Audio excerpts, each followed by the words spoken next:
बयस बढ़िले स्मरण शक्ति कमिजिबा एक साधारण प्रक्रिया। तेबे आसंतु जानिबा केतोटी फलप्रद उपाय जहाद्वारा छोट शिशुठू नहीं कि वयस्क लोक पर्यंत समस्ते निजर स्मरण शक्ति को बढ़ाई पारिबे। जदि एजाए आपण आम चैनल को सब्सक्राइब करना ताहले प्लीज प्लीज प्लीज आम चैनल को सब्सक्राइब करूँ ताहले आम चैनल रे अपलोड होथबा न्यू लेटेस्ट इंटरेस्टिंग वीडियोस सब आपण देखि पारिबे, तार नोटिफिकेशन पाई पारिबे। सब्सक्राइब तो फ्री ना, तो प्लीज सब्सक्राइब करंतु। खाली चैनल को जाइए राइट साइड रे जोटी सब्सक्राइब लिखा है रेड रे ताको खाली टच करिवार अछि और क्लिक करिवार अछि बस। Please do it now. मस्तिष्क को तीक्ष्ण बा शार्प करने सबुबले किछि ना किछि ब्रेन गेम्स खेलंतु। एई जेमती अंताक्षरी हैला, ward making, cross ward, sudoku भली खेल जहाँकि सीधा सड़क आपणकर स्मरण शक्ति को प्रभावित करिथाए एवं स्मृति शक्ति को अधिक कार्यक्षम करिथाए।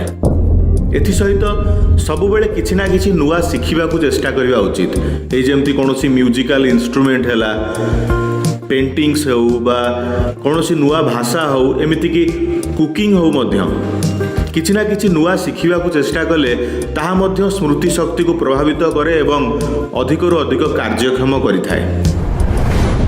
जदि छोट पिलांकर बा यंग एज रे स्मृति शक्ति ह्रास पाउची तेबे विभिन्न प्रकार ब्रेन गेम्स खेलिबा उचित। जेमति कि चेस, लूडो नुहे, चेस, कैरम, विभिन्न प्रकार पजल, सुडुको, क्रॉसवर्ड, ब्रिलियंट्स, एमती कि विभिन्न प्रकार वीडियो गेम्स खेलिया द्वारा मेमोरी शार्प होता है, ब्रेन एक्टिव होता है, जहाँ फल स्मरण शक्ति वृद्धि पाए।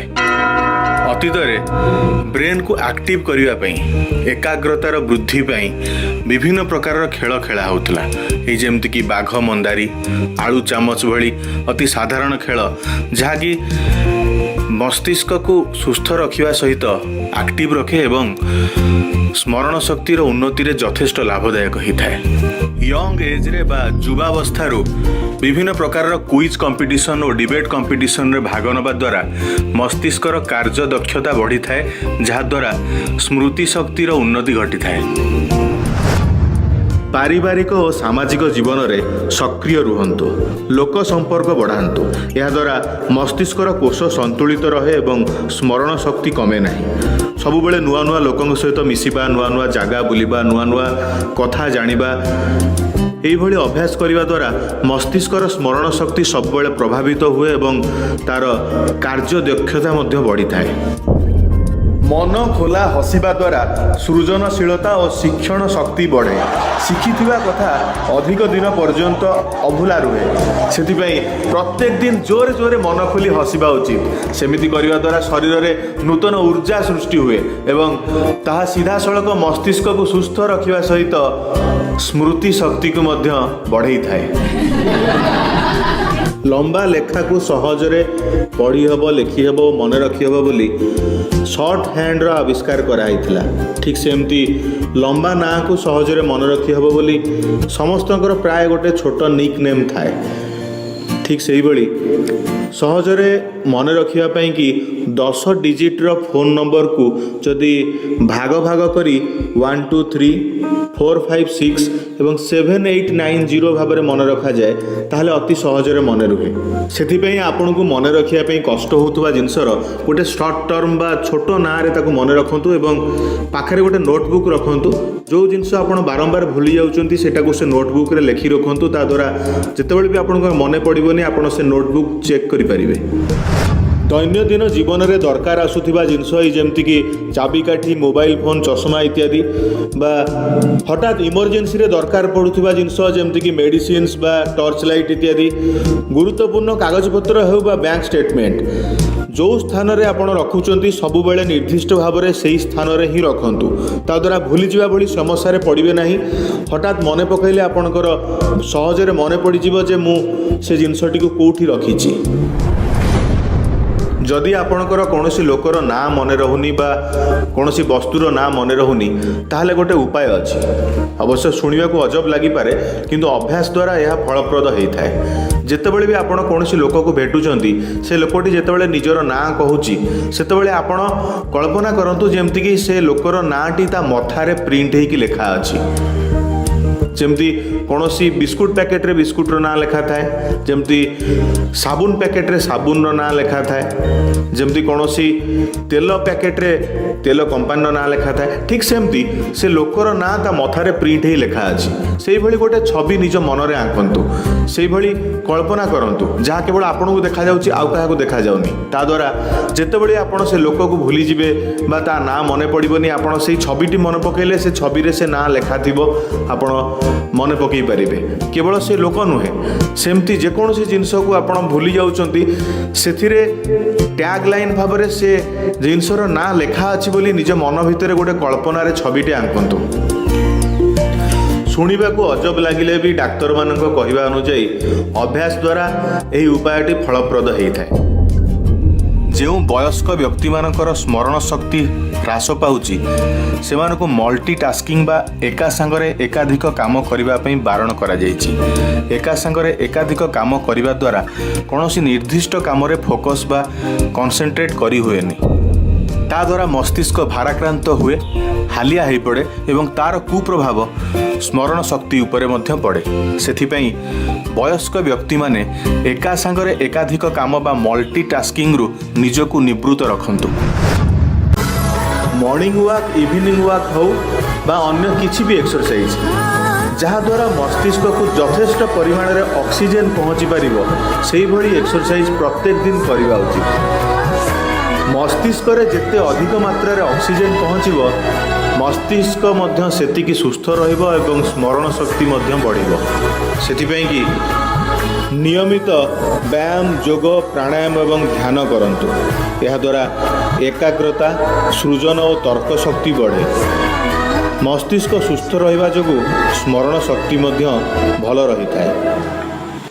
ध्यान बा मेडिटेशन समय रे मन को स्थिर रखी आखि बंद करी चुपचाप बसी निजर निश्वास प्रश्वास उपरे कॉन्सेंट्रेट करिबा निहाती जरूरी। मेडिटेशन रो मुख्य कथा हला आपण को ध्यान समय रे निजर ब्रेन को एब्सोल्युटली ब्लैंक रखिबा पड़िबो। नो थॉट्स, मस्तिष्क संपूर्ण रूपे खाली, केवल निश्वास प्रश्वास उपरे ही आपणकर एकाग्रता स्थिर रहिबा उचित। सेही भली भाबरे बसी रहिबा द्वारा मस्तिष्क शांत हुए एवं सुस्थ हुए, जार प्रभाव स्मरण शक्ति उपरे पड़िଥାଏ।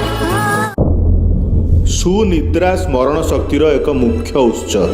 यह द्वारा मस्तिष्क आवश्यक विश्राम पाए एवं स्मरण शक्ति बढ़े।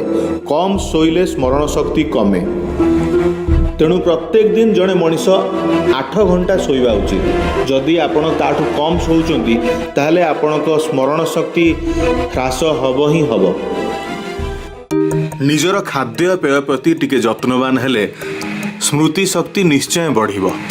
ड्राई फ्रुट्स भितर अखरोट को ब्रेन बूस्टर बोली कहा जाए।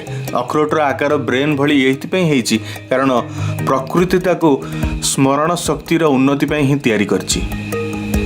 आयुर्वेद रे आलमंड को मेमोरी टॉनिक बोली कहा जाइछि। स्मरण शक्तिर उन्नति पई पिला मानको प्रत्येक दिन आलमंड निहाती दबा उचित। एथि सहित अनेक गुड़िए हर्ब्स जेमति कि अश्वगंधा, ब्राह्मी, शंख पुष्पिबा, मोटी शाग मध्य स्मृति शक्तिर उन्नति पई अत्यंत लाभदायक। जो मानकर स्मरण शक्ति दुर्बल अच्छी से माने प्रत्येक दिन किछि ना किछि फल बा फल रस खाइबा उचित। पाचिला फल खाइबा द्वारा ताहा मस्तिष्कर कोष गुड़ी को सतेज रखे। ता द्वारा मस्तिष्क रे अम्लजान एवं रक्त अति सहजरे प्रवाहित होता है। मस्तिष्क सुस्थ रहिबा द्वारा स्मृति शक्ति मध्य सुस्थ रुहे। अनेक डाक्तर ब्रेन रो सुस्थता पई विटामिन डी खाइबा पई परामर्श देथांती। विटामिन D3 हाड़ को मध्य मजबूत करे, ସୂର୍ଯ୍ୟ କିରଣରୁ ଭିଟାମିନ୍ D3 ମିଳିଥାଏ। ଏହାଛଡ଼ା ଭିଟାମିନ୍ B12 ମଧ୍ୟ ମସ୍ତିଷ୍କ ପାଇଁ ଭଲ ବୋଲି ଅନେକ ଡକ୍ଟର କୁହନ୍ତି। କଖାରୁ, ସୋୟାବିନ୍, ୱାଲନଟ୍ ଭଳି ଫ୍ୟାଟି ଅମ୍ଳଯୁକ୍ତ ଖାଦ୍ୟ ଖାଆନ୍ତୁ। ସବୁଜ ପରିବା, ତଟକା ଫଳ, ଶସ୍ୟ ଆହାର ଦ୍ୱାରା ସ୍ମରଣ ଶକ୍ତି ବଢ଼ିଥାଏ। ଓମେଗା 3 ମସ୍ତିଷ୍କର ସୁସ୍ଥତା ପାଇଁ ଏବଂ ସ୍ମରଣ ଶକ୍ତିର ଉନ୍ନତି ପାଇଁ ଅତ୍ୟନ୍ତ ଲାଭଦାୟକ। ଓମେଗା 3 ଅନେକ ମାଛରୁ ମିଳିଥାଏ, ରାଶିରୁ ମଧ୍ୟ ମିଳିଥାଏ। ଓମେଗା 3 ହାର୍ଟକୁ ମଧ୍ୟ ସୁସ୍ଥ ରଖେ।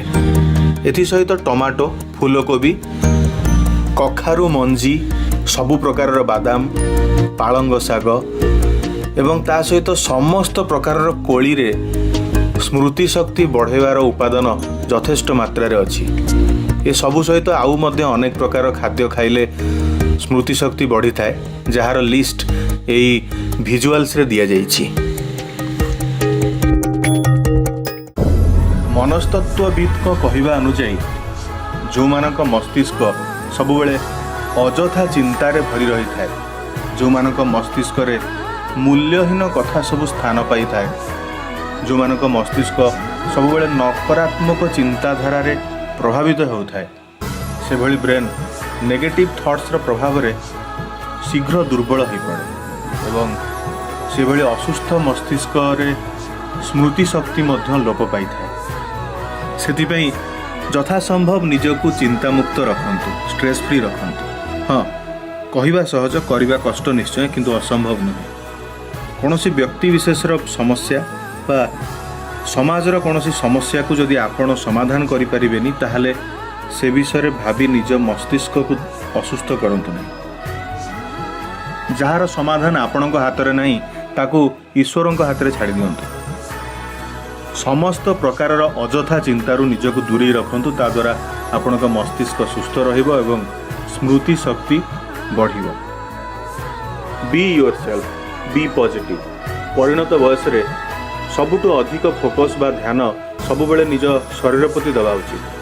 ଏଥିସହିତ ଆପଣଙ୍କ ଜୀବନର ଅତି ସୁନ୍ଦର ଘଟଣା, ଜାଗା, ଲୋକମାନଙ୍କ ବିଷୟରେ ମନେ ପକାନ୍ତୁ। ଏଭଳି କରିବା ଦ୍ୱାରା ବ୍ରେନ୍ର ଏକ୍ସରସାଇଜ୍ ହେବା ସହିତ ସ୍ମୃତି ଶକ୍ତି ମଧ୍ୟ ବଢ଼ିଥାଏ। ମୁଖ୍ୟ କଥା ହେଲା, ଯେତେ ମାତ୍ରାରେ ଆପଣ ନିଜର ମସ୍ତିଷ୍କକୁ ସୁସ୍ଥ ରଖିବେ, ଆପଣଙ୍କର ସ୍ମୃତି ଶକ୍ତିର ଉନ୍ନତି ଘଟିବ ଏବଂ ସ୍ମରଣ ଶକ୍ତି ସେତିକି ମାତ୍ରାରେ ବଢ଼ିବ। ମୋଟାମୋଟି ଭାବରେ କହିବାକୁ ଗଲେ ଦୁର୍ବଳ ମସ୍ତିଷ୍କ ହିଁ କ୍ଷୀଣ ସ୍ମରଣ ଶକ୍ତିର କାରଣ ହୋଇଥାଏ। ତେଣୁ ନିଜର ମସ୍ତିଷ୍କକୁ, ନିଜର ବ୍ରେନ୍କୁ ହେଲ୍ଦି, ଆକ୍ଟିଭ୍ ଆଣ୍ଡ ଫିଟ୍ ରଖନ୍ତୁ। ମେମୋରି ମଧ୍ୟ ସାର୍ପ ହେବ, ତୀକ୍ଷ୍ଣ ହେବ। ଯଦି ଆପଣଙ୍କୁ ଆମର এই ଭିଡ଼ିଓଟି ଭଲ ଲାଗିଛି ତାହେଲେ ଆମ ଚ୍ୟାନେଲକୁ ସବସ୍କ୍ରାଇବ୍ କରନ୍ତୁ ଏବଂ ଲାଇକ୍ ମଧ୍ୟ କରନ୍ତୁ। ଆଉ ଆମ ଚ୍ୟାନେଲର ଅନେକ ଇନଫର୍ମେଟିଭ୍ ଆଉ ଏଣ୍ଟରଟେନିଂ ଭିଡ଼ିଓ ମଧ୍ୟ ଦେଖନ୍ତୁ। ନମସ୍କାର। Thanks for watching.